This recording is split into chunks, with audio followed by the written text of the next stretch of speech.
A few months before it was released, George Lucas invited some friends to his house to watch a rough cut of Star Wars, and they all hated it. Some of them criticized the movie, some of them just felt sorry for George. His wife at the time even cried because she thought it was going to be a train wreck. So how did it launch a $60 billion franchise? We'll find out this week in Caden's Movie Club. The biggest problem with the movie that Lucas showed to his friends that day was that almost none of the visual effects had been completed. So every time spaceships were supposed to be flying across the screen shooting lasers, Lucas replaced it with World War II aerial combat footage. But even then, his friends didn't seem to understand the story, complaining that when the movie started, they had no idea why there were robots or a furry creature or any of it. They thought it was nonsense. Except one friend who said, "This movie is going to make $100 million. That was none other than Steven Spielberg. His movie, Jaws, had been the first to break that record only 2 years earlier, and even he underestimated Star Wars by about $100 million. By the time Star Wars was nearly finished, Lucas was so stressed that he was hospitalized for hypertension and exhaustion. Unfortunately, he had a rough go of it the entire time he was making the movie. When the budget crossed over $10 million, the studio started to get worried. Lucas not only had to keep them off his back, but had to work with a crew that largely did not believe in the project. They often made fun of it, like constantly referring to Chewbacca as the dog when setting up shots. The cinematographer would be like, "Get the dog in the light. No, get the dog out." I know, it is mean. But the thing that really sent Lucas over the edge was when the special effects team had spent over half their budget and only had 3 shots to show for it. Because the movie was supposed to be terrible, 20th Century Fox initially only released it in 35 theaters. But Star Wars quickly broke the in-house records of every single one of those theaters. It only got bigger as the studio rolled out a much wider release. The highest annual profit that 20th Century Fox had ever recorded was $37 million. But by the end of 1977, it more than doubled that with a $79 million profit. It took 6 months for Star Wars to pass Jaws and eventually ended its theatrical run having made $220 million, which in today's money is closer to $1.14 billion. From the get-go, we're thrown into the middle of a story, but this was all by design.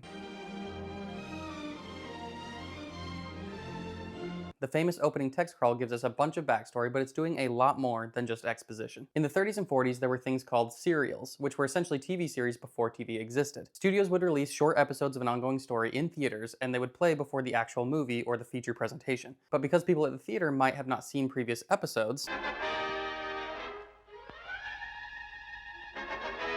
they had an opening text crawl that told you what was going on. Now, by the time Lucas was a kid in the 50s, these serials like Flash Gordon would have been shown on TV, and that's how he would have experienced them. But he liked this idea of recreating that feeling. You might have missed some stuff, but it doesn't matter, the story's just getting good. So when the story starts, we're in the middle of a chase scene, but the villains win. We're quickly introduced to Darth Vader, the enforcer of the evil empire.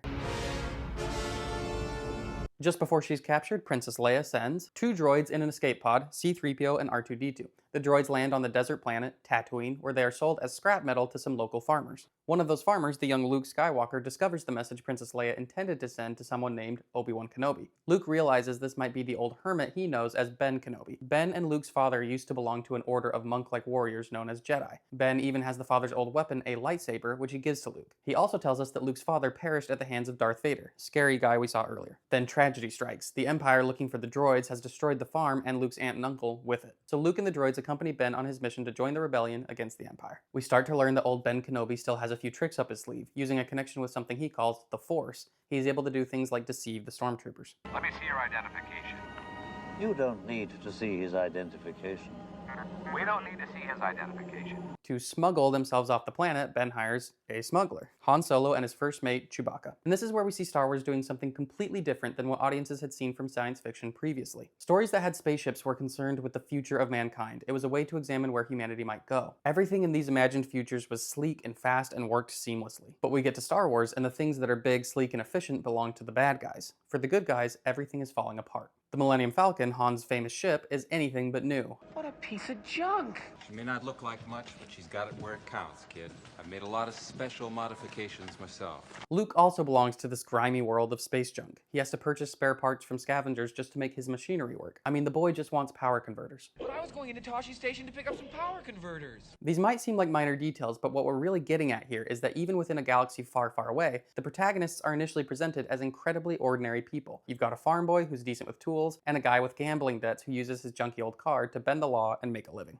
The movie itself was an underdog in Hollywood, and it's about underdogs. The reason it ends up being such a great experience is because we see those underdogs become heroes. So Han and Chewie take Luke and Ben and the droids to the planet Alderaan, where Ben plans to meet up with Princess Leia. Just one problem. When they arrive, Alderaan isn't there anymore. and that's because the Empire has destroyed it with their new superweapon, the Death Star. The Millennium Falcon is then caught in the Death Star's tractor beam, so everyone ends up on the Death Star. A lot happens here, but in short, they rescue Leia but almost die in a trash compactor. We've had some problems. Will you shut up and listen to me? Ben Kenobi fights Darth Vader and loses. But kind of on purpose, because now he can be a voice in Luke's head. Run, Luke, run. And most importantly, this stormtrooper bonks his head.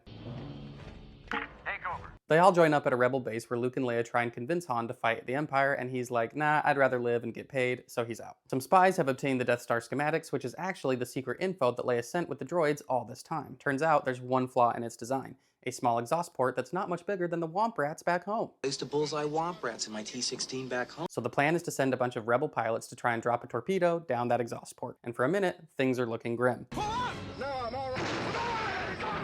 Darth Vader himself is out here and he's not taking prisoners. But finally, Luke is the last pilot. Ben comes back as a voice in his head and tells him to use the Force. Use the Force, Luke. So Luke turns off his targeting computer and operates purely on vibes. Problem is, Darth Vader is about to take him out, but... Have you not? What?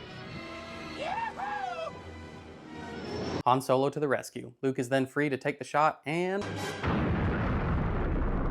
everyone gets a medal except Chewbacca. That final sequence of destroying the Death Star was one of the greatest finales of all time and really only possible because of the technology they invented while making the movie. The effects might not be as impressive to us now, but people had truly not seen anything like Star Wars. There were a lot of innovations, but the one I'll highlight was the invention of motion control. This is when they program a camera to do the same exact movement multiple times. Motion control would allow them to film a background, then a model, and then add special effects, all in separate shots and still have the camera doing really fluid, exciting movements. The separate shots would then be combined into one, and voila. It's on me tight, I can't take it.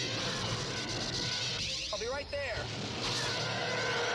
And you might have noticed another way in which the world of Star Wars mirrors the movie itself. They both bring together a bunch of unlikely combinations. We start out in space, everything is sleek and futuristic, then we're in the desert, everything is dusty and junky. Then this old wizard guy tells us about the Force, so now we're dealing with mysticism in our sci-fi story. People have laser blasters, but these guys are sword fighting. These ideas all seem embedded in Star Wars now, but imagine seeing it for the first time. It's like genre whiplash. The story is a hodgepodge of influences from westerns, hero's journey fantasy, 1940s adventure serials, war movies, and Japanese samurai films. It's all over the place. So why does it work? George Lucas has said on many occasions that ultimately Star Wars was for kids. And he doesn't mean that in an insulting way. I think at its core, Star Wars is like hearing a bedtime story. Like the greatest bedtime story ever. The hero faces challenges but triumphs in the end against all odds, and of course, there's a lesson to be learned. And in Star Wars, some of those lessons are pretty clear. Imperialist empires that rule through fear and violence are bad, and it will be up to ordinary people to resist those powers no matter how impossible it may seem. George Lucas has said that at the time he wrote Star Wars, there was a very clear and obvious parallel he had in mind with the Vietnam War.